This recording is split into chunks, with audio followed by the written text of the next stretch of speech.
Hello दोस्तों, नमस्कार। बहुत बहुत स्वागत है आप सभी का द मॉम क्लासेस में। और ये जो श्रृंखला स्टार्ट की गई थी 5000 प्रश्नों की, इसमें हमने पार्ट 1 को डिस्कस किया। आज हम पार्ट 2 को डिस्कस करेंगे और आपसे ये विनती है, वीडियो शुरू से लेकर एंड तक ज़रूर देखें। पहले क्वेश्चन के बारे में अध्ययन करिए तो पोखरण, जो कि राजस्थान के जैसलमेर जिले में पड़ता है, अणु विस्फोटन कब हुआ? तो ये 18 मई 1974 को ये अणु विस्फोटन हुआ, इसका प्रयोग किया गया। डूरंड रेखा किन देशों के महत्वपूर्ण सीमा के बीच में है? तो पाकिस्तान एवं अफगानिस्तान के जो बीच की सीमाएं हैं उन्हें डूरंड रेखा कहा जाता है। जैसे चीन और भारत की जो मध्य की सीमा है उन्हें मैकमोहन रेखा कहते हैं। इसी प्रकार हम देखते हैं कि भारत और पाकिस्तान की जो सीमा है उसे रेड क्लिफ रेखा कहते हैं। कौन सा राजमार्ग दिल्ली एवं लखनऊ को जोड़ता है? तो NH-24। कौन सा? NH, जिसे हम नेशनल हाईवे कहते हैं, NH-24 है, ये दिल्ली एवं लखनऊ को जोड़ता है। दिल्ली भारत का एक केंद्र शासित प्रदेश है। इसी के साथ लखनऊ के बारे में अध्ययन करिए तो ये उत्तर प्रदेश की राजधानी है। किस बंदरगाह को ऑफ स्प्रिंग ऑफ पार्टीशन कहा जाता है? तो कौन सा जो बंदरगाह है जिसे ऑफ स्प्रिंग ऑफ पार्टीशन कहा जाता है? तो किसको? क्योंकि इसका विकास विभाजन के पश्चात कराची बंदरगाह की एवज में किया गया था। ये जो बंदरगाह है ये कांडला बंदरगाह है। कौन सा बंदरगाह है? कांडला बंदरगाह है। और कराची जो बंदरगाह है इसकी एवज पर किया गया ये बंदरगाह रहेगा और इसे कहा जाता है ऑफ स्प्रिंग ऑफ पार्टीशन बंदरगाह। नेक्स्ट अध्ययन करें तो केंद्रीय सरकार ने गांव की ओर एक कदम की नीति स्वीकार करते हुए, कौन सी एक कदम की नीति स्वीकार करते हुए योजना जो निकाली थी वो कौन सी निकाली है? जिसका नाम भारत निर्माण योजना। गांवों के विकास के लिए एक कदम भारत सरकार का गांवों के प्रति, और ये योजना थी भारत निर्माण योजना, प्रारंभ की गई। यह योजना कब शुरू की गई? तो ये 16 दिसंबर 2005 में शुरू की गई, जो कि काफ़ी इम्पोर्टेंट है। नेक्स्ट बात करें तो ब्राज़ील के प्रथम राष्ट्रपति किनको चुना गया? तो ये डिम्का रोजेफ को चुना गया। कौन है? डिम्का रोजेफ को ब्राज़ील के प्रथम राष्ट्रपति चुना गया। कंप्यूटर प्रोग्राम में एरर्स की करेक्शन को क्या कहते हैं? तो ये डिबगिंग कहलाती है। जो एरर्स होती है, जो गलतियां होती है, उनके जो करेक्शन यानी उनको सही ढंग से वापस रिपीट किया जाता है तो ये डिबगिंग कहलाती है। नेक्स्ट बात करें तो कंप्यूटर सिस्टम के किस भाग को भौतिक रूप से सप्रेस किया जा सकता है? तो कंप्यूटर्स के दो मुख्य पार्ट होते हैं, एक हार्डवेयर होता है, एक सॉफ्टवेयर होता है। सॉफ्टवेयर के बारे में अध्ययन करें तो इसका जो आप सीधा सा अध्ययन करें तो ये होता है कि जिन पार्टों को हम छू नहीं सकते वो सॉफ्टवेयर कहलाते हैं, और जिन भागों को हम छू सकते हैं भौतिक रूप से वो हार्डवेयर कहलाते हैं। किस जंतु में तंत्रिका तंत्र नहीं होता? तो एमीबा में तंत्रिका तंत्र नहीं होता। इसी वजह से जो एमीबा होते हैं इसमें ये एक कोशिकीय विभाजन नहीं होता। नेक्स्ट अध्ययन करिए तो अगला क्वेश्चन है कि हड्डियों के जोड़ पर यूरिक एसिड, कौन सा एसिड? यूरिक एसिड क्रिस्टलों का एकत्र हो जाना किस रोग का कारण बनता है? तो ये गठिया रोग का कारण बनता है। क्या होता है जब हड्डियों के जोड़ पर एसिड, जिसे हम अम्ल कहते हैं, इनकी क्रिस्टलों का एकत्र हो जाना, यानी बहुत सारे अम्ल एक साथ प्रभाव कर डालते हैं हड्डियों पर और जो रोग उत्पन्न होता है इसे गठिया रोग कहते हैं। मोटर कार के धुएं में मानसिक रोग पैदा करने वाला प्रदूषक का क्या नाम है? तो गाड़ी मोटर जो व्हीकल्स होते हैं ये जो धुएं छोड़ते हैं उनसे मानसिक रोग पैदा करने वाला जो प्रदूषक होता है इसे सीमा कहा जाता है। क्या कहा जाता है? सीमा कहा जाता है।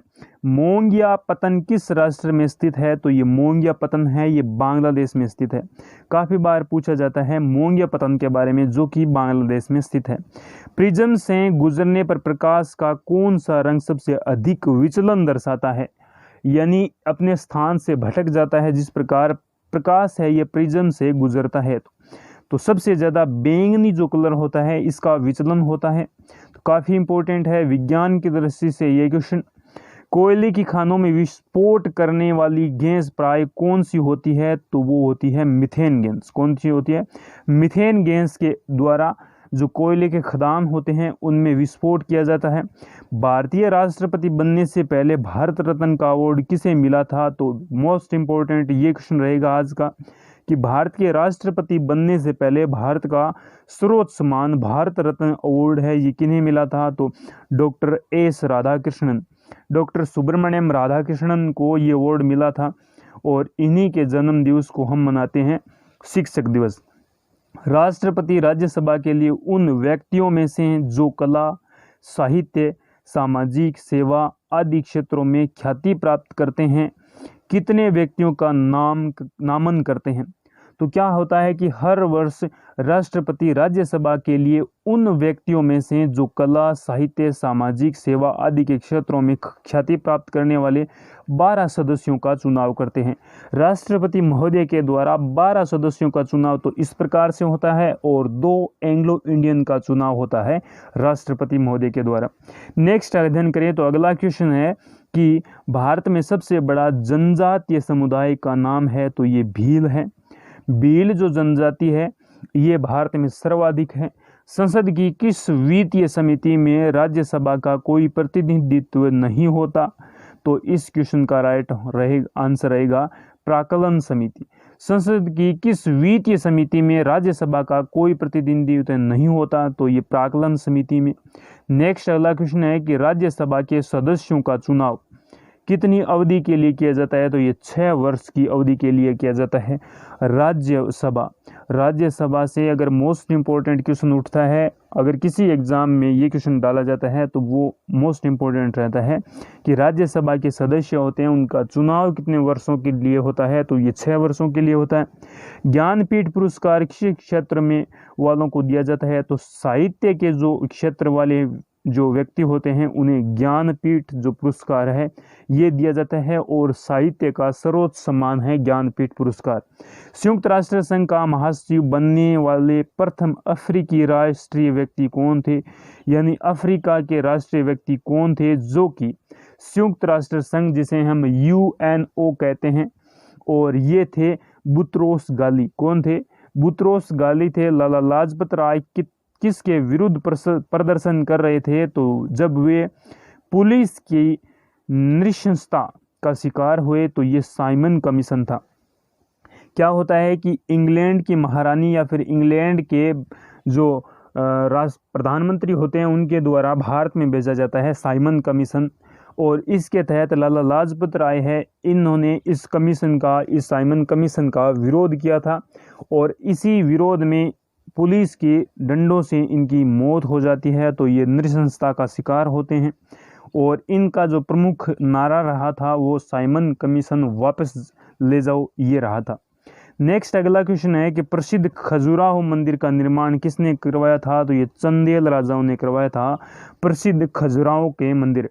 भारत की स्थलाकृति मानचित्र को कौन सा संगठन बनाता है? तो भारतीय भौगोलिक सर्वेक्षण है, इन्हीं के द्वारा तैयार किया जाता है भारत का मानचित्र। कौन सा देश सबसे अधिक टिम्बर पैदा करता है? तो संयुक्त राज्य है जिसे हम USA कहते हैं, ये सर्वाधिक टिम्बर पैदा करता है। नेक्स्ट अगला क्वेश्चन है कि किस क्षेत्र में जनसंख्या का घनत्व किसकी संख्या से मापा जाता है? तो लोगों की संख्या से मापा जाता है किसी जनसंख्या का घनत्व, किसी क्षेत्र का घनत्व। घनत्व क्या होता है कि प्रति वर्ग किलोमीटर में निवास करने वाले लोगों की संख्या ही बताता है जनसंख्या घनत्व। सबसे एक जनसंख्या कम घनत्व है अरुणाचल प्रदेश का, मात्र 17 व्यक्ति प्रति वर्ग किलोमीटर। आजकल सड़कों पर रोशनी के लिए प्राय पीले लैंपों का प्रयोग किया जाता है। उन लैंपों में किस गैस का प्रयोग किया जाता है? हम देखते हैं कि सड़क होती है उनके आसपास क्या लगे होते हैं? लैंप लगे होते हैं और इन लैंपों के जो लाइट्स होती है ये पीले रंग की होती है, तो इनमें डाला जाता है सोडियम गैस। सोडियम गैस की वजह से वो लाइटें हैं ये अपने प्रकाश पीला देती है। कैंसर के उपचार के लिए प्रयुक्त उत्कृष्ट गैस कौन सी है? तो रेडोन गैस का उपयोग किया जाता है कैंसर के उपचार के लिए। नेक्स्ट अगला क्वेश्चन है कि वसुंधरा शिखर सम्मेलन कौन सा? वसुंधरा शिखर सम्मेलन ये कहाँ हुआ? इसका आयोजन कहाँ किया गया? तो ये ब्राज़ील में किया गया। ब्राज़ील में इस सम्मेलन की अध्यक्षता की गई वसुंधरा शिखर सम्मेलन। 11 मार्च 2011 को जापान में आए जोरदार भूकंप एवं सुनामी, जिन न्यूक्लियर रिएक्टरों की भारी क्षति के फलस्वरूप विकिरण का रिसाव हुआ वे किस जगह थे? ये फुकुशिमा थे। कौन थे? जापान का एक क्षेत्र है फुकुशिमा, और यहाँ पर 11 मार्च 2011 को भूकंप एवं सुनामी का कहर बरसता है और जो न्यूक्लियर रिएक्टर होते हैं इनको भारी क्षति पहुंचती है। नीलगिरी की पहाड़ियाँ की पेड़ की कौन सी सामान्य जाति है? तो ये यूकेलिप्टस जो पेड़ की जाति होती हैं, इनमें जो नीलगिरियाँ पहाड़ियाँ हैं यहाँ पर पाई जाती है पेड़ की ये प्रजाति या फिर ये जाति। सियाचिन जाने वाले पहले भारतीय प्रधानमंत्री कौन थे? तो मनमोहन सिंह थे सियाचिन जाने वाले। चेचक के टीके के लिए जो वैक्सीनेशन का आविष्कार किया था तो ये एडवर्ड जेनर थे जिन्होंने चेचक के टीके का आविष्कार किया था। नेक्स्ट अगला क्वेश्चन है कि ब्रिटिश संसद का सदस्य बनने वाला प्रथम भारतीय कौन था? तो दादा भाई नौरोजी है, ये ब्रिटिश की संसद के सदस्य बनने वाले पहले व्यक्ति थे। विदेशी संस्थागत निवेशकों द्वारा भारतीय व्यापारियों के शेयरों एवं ब्रांडों की खरीद क्या कहलाती है? तो विदेशी प्रत्यक्ष निवेश कहलाती है, जब विदेशी संस्थागत निवेशकों द्वारा भारतीय व्यापारियों के शेयरों और ब्रांडों की खरीद की जाती है। जैसे फेसबुक है, ये जियो का कोई भी शेयर खरीदती है तो ये कहलाती है विदेश प्रत्यक्ष नीति या फिर निवेश। अगला क्वेश्चन है कि अंतर्राष्ट्रीय परमाणु ऊर्जा एजेंसी का मुख्यालय कहाँ स्थित है? तो ये वीना में स्थित है, और वीना है ये ऑस्ट्रिया की राजधानी है। किनकी?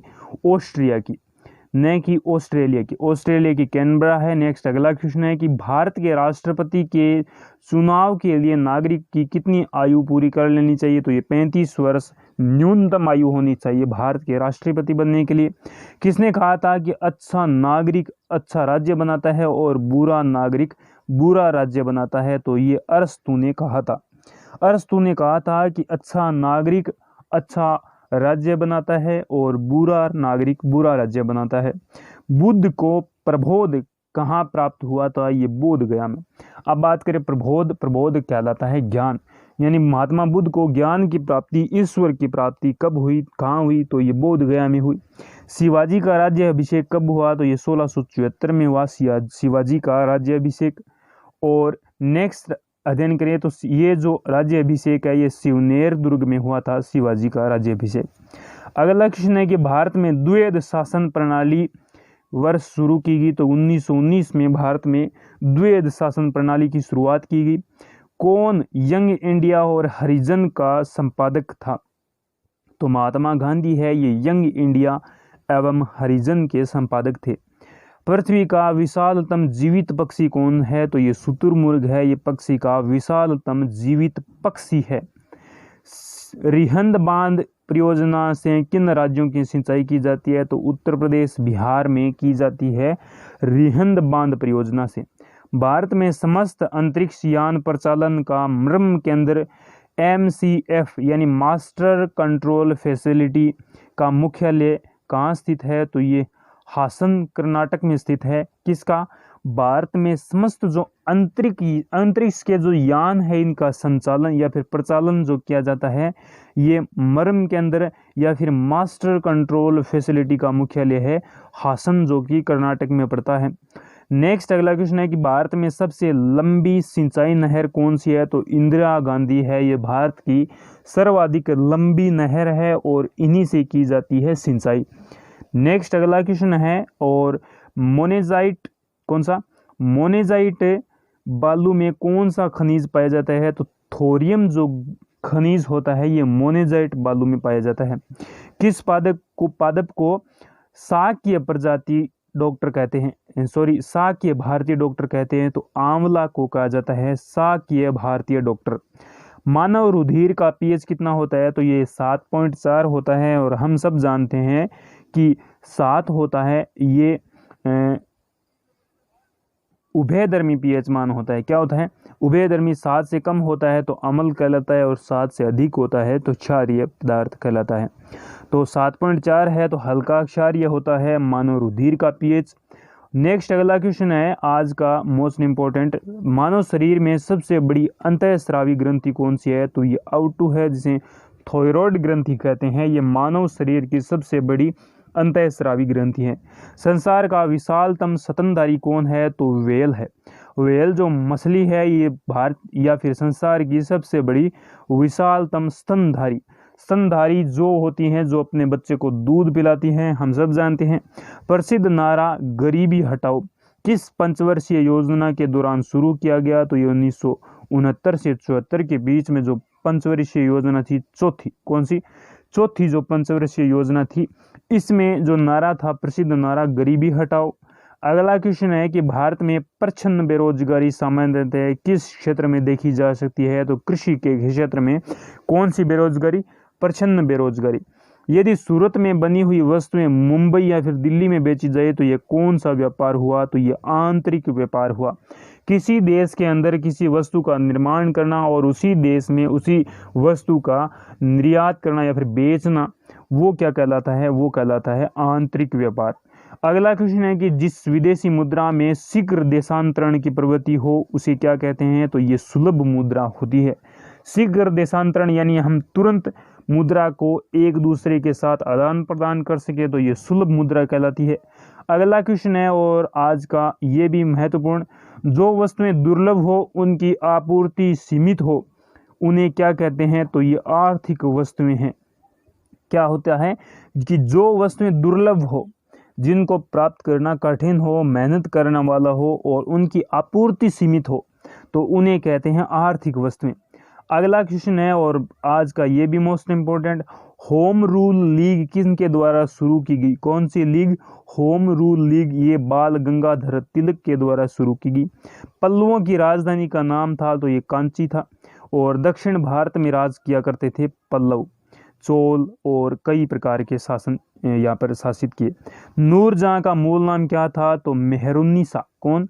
मेहरुन्निसा था नूरजहां का मूल नाम। 1905 में बंगाल प्रांत को दो भागों में किसने बांटा था? तो लॉर्ड कर्जन ने बांटा था बंगाल प्रांत को दो भागों में। इसी के साथ आज का ये भी मोस्ट इंपॉर्टेंट क्वेश्चन, उपभोक्ता दिवस कब मनाया जाता है? तो 15 मार्च को मनाया जाता है उपभोक्ता दिवस। फोसिज्म किस में विश्वास रखता है? तो बल में। क्या? फोसिज्म बल में विश्वास रखता है और ये भौतिकी का मोस्ट इंपॉर्टेंट क्वेश्चन है। भारत सरकार में बजट के आंकड़ों में कुल व्यय एवं कुल प्राप्तियों के बीच के अंतर को कहते हैं? तो ये राजकोषीय घाटा होता है। क्या होता है कि जब भारत सरकार के जो बजट के आंकड़े पेश किए जाते हैं तो कुल व्यय यानी जितना जो खर्च होता है, इसमें कुल प्राप्तियों के बीच के अंतर, यानी हमने खर्च तो किया 1000 रुपये और हमारी इनकम हुई 800 रुपये, तो ये राजकोषीय घाटा कहलाता है। पुस्तक कामयानी के रचयिता कौन है? तो जयशंकर प्रसाद है। और ये भी इम्पोर्टेंट क्वेश्चन रहेगा, कामयानी जो बुक है किनके द्वारा लिखी गई है? तो ये जयशंकर प्रसाद है, हिंदी के महान व्याख्याता है। और भारत में राष्ट्रीय आय का आंकलन किनके करने के लिए कौन सी सरकारी एजेंसी उत्तरदायी है? तो भारत में आय का आंकलन, किसका आंकलन? आय का आंकलन करने के लिए जो उत्तरदायी संस्था है ये केंद्रीय सांख्यिकी संगठन है। कौन सी? केंद्रीय सांख्यिकी संगठन से भारत में ये किया जाता है आय का आंकलन। भारतीय राष्ट्रीय कांग्रेस का प्रथम मुस्लिम अध्यक्ष कौन था? तो ये थे बदरुद्दीन तैयबजी। कौन थे? बदरुद्दीन तैयबजी है ये भारतीय राष्ट्रीय कांग्रेस के प्रथम मुस्लिम अध्यक्ष थे। समुद्र के जल में लवण की औसत मात्रा क्या होती है? तो ये 3.5% होती है समुद्र के औसत जल में लवण की मात्रा। नेक्स्ट अगला क्वेश्चन है कि अब ये औसत से क्या तात्पर्य हुआ? यानी अगर समुद्र का जल 100 लीटर है तो इसमें 3.5 kg लवण होगा।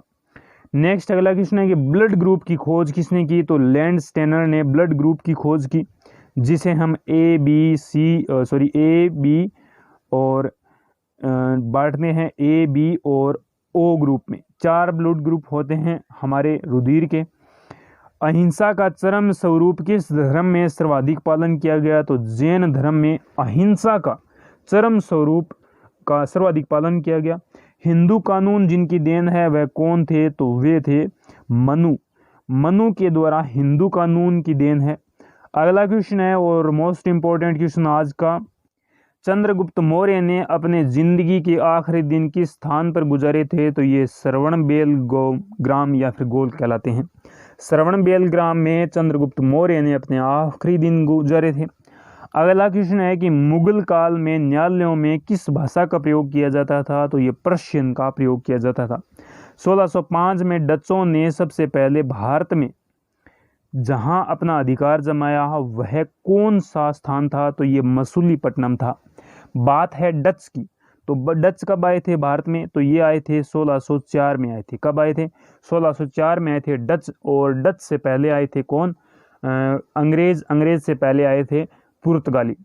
नेक्स्ट अध्ययन करें तो अगला क्वेश्चन रहेगा कि महात्मा गांधी ने साप्ताहिक अंग्रेजी अखबार का संपादन किया। यंग इंडिया है ये साप्ताहिक अखबार था और इसका संपादन किया था महात्मा गांधी ने, जो कि अंग्रेजी भाषा का था। और डचों ने सर्वप्रथम किस पर अधिकार जमाया था? तो ये मसूलीपट्टनम, जो कि तमिलनाडु में पड़ता था। भारत में सर्वाधिक समय तक मुख्यमंत्री बनने वाले व्यक्ति थे तो ये ज्योति बसु थे। और जिप्सियों का मूल निवास कहाँ था? तो ये मिस्र है। भारत में सबसे पहली गहरी खान कहाँ स्थित की गई? तो ये कोलार में सबसे गहरी खान खोदी गई। इस समय भारत में सर्वाधिक मात्रा में पाया जाने वाला खनिज कौन सा है? तो कोयला भारत में सर्वाधिक पाया जाता है। कोंकण रेलवे लाइन की लंबाई कितनी है? तो 760 किलोमीटर है ये कोंकण रेलवे लाइन की लंबाई है। वी द पीपुल नामक प्रसिद्ध किताब किसने लिखी? तो नाना पालकीवाला नाना पालकीवाला ने लिखी है वी द पीपुल, और ये इनकी महत्वपूर्ण बुक है। अगला क्वेश्चन है कि मिस किंग कैंपबेल किस देश की प्रथम महिला प्रधानमंत्री है? तो ये कनाडा की। आज हमने ब्राजील के प्रधानमंत्री के राष्ट्रपति के बारे में देखा, पहली महिला, और हमने देखा कनाडा की जो पहली महिला प्रधानमंत्री थी।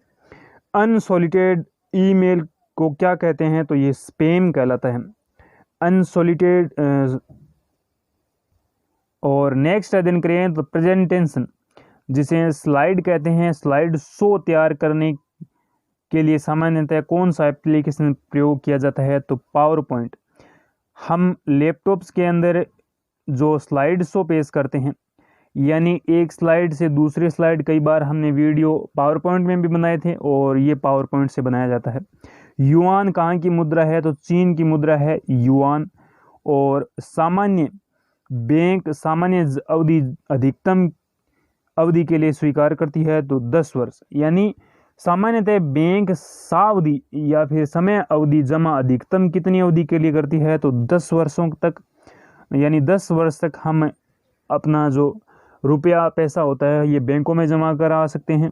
बैंकिंग परिचालनों में हमें बहुत बार CBS शब्द पढ़ते हैं। CBS शब्द में C से शब्द बनता है तो ये बनता है कोर। सेबी किस तरह की संस्था है? तो ये सांविधिक संस्था है। कौन सी? सेबी। और सेबी क्या करती है कि विश्व के देशों की जो आर्थिक वृद्धि दर होती है उनके बारे में बताती है। रबी मौसम में किन महीनों के बीच रबी का मौसम होता है? तो अक्टूबर से मार्च के बीच की जो फसलें हम लेते हैं वो रबी की फसल कहलाती है। नेक्स्ट अगला क्वेश्चन है कि भारत में जनगणना कितने वर्ष के अंतराल में की जाती है? तो 10 वर्षों के अंतराल में की जाती है भारत की जो जनगणना। RBI अधिसूचना के अनुसार 29 जून 2011 को कौन से सिक्के बंद हो गए? तो ये 25 पैसे के सिक्के बंद हो गए 29 जून 2011 से। अकल पे के नाम से प्रसिद्ध अनंत पे ने एक किस कॉमिक श्रृंखला की रचना की? तो ये अमर चित्रकला। एक बार फिर से रिपीट करते हैं, और ये है अकल पे के नाम से प्रसिद्ध अनंत पे ने किस कॉमिक श्रृंखला की रचना की? तो ये अमर चित्रकला। और ये जो व्यक्ति है अनंत पे, और इनकी जो प्रसिद्धियां होती है ये कहलाती है अकल पे, और ये अमर चित्रकला की पार्ट है। एल्यूमिनियम का प्रमुख ऐशक कौन सा होता है? तो बॉक्साइट है, ये एल्यूमिनियम का मुख्य ऐशक होता है। जनगणना 2011 के अनुसार देश में प्रति 1000 पुरुषों में महिलाओं की संख्या कितनी है? तो ये 940 है। कौन सी जनसंख्या के अनुसार? 2011 की अनुसार, यानी यहाँ पर 60 बंदे कुंवारे रहते हैं। अगला क्वेश्चन है कि गांधी जी ने के प्रिय भजन वैष्णव जन तो तेने कहिए का रचिता कौन है? तो नरसिंह मेहता रचिता है गांधी जी के प्रिय भजन के, और ये है वैष्णव जन तो तैने कहिए। अगला क्वेश्चन है कि स्वेज नहर किस सागरों को जोड़ती है? तो भूमध्य सागर वो लाल सागर को जोड़ती है। कौन सी नहर? स्वेज नहर। और ये मोस्ट इंपोर्टेंट आज का क्वेश्चन। अगला क्वेश्चन है कि किस बीमारी में रक्त में शर्करा का स्तर बढ़ जाता है? शर्करा हम मीठी वस्तुओं से कह सकते हैं, शर्करा हम चीनी को कह सकते हैं। शर्करा जिस भी वस्तु में मिठास हो वो शर्करा कहलाता है।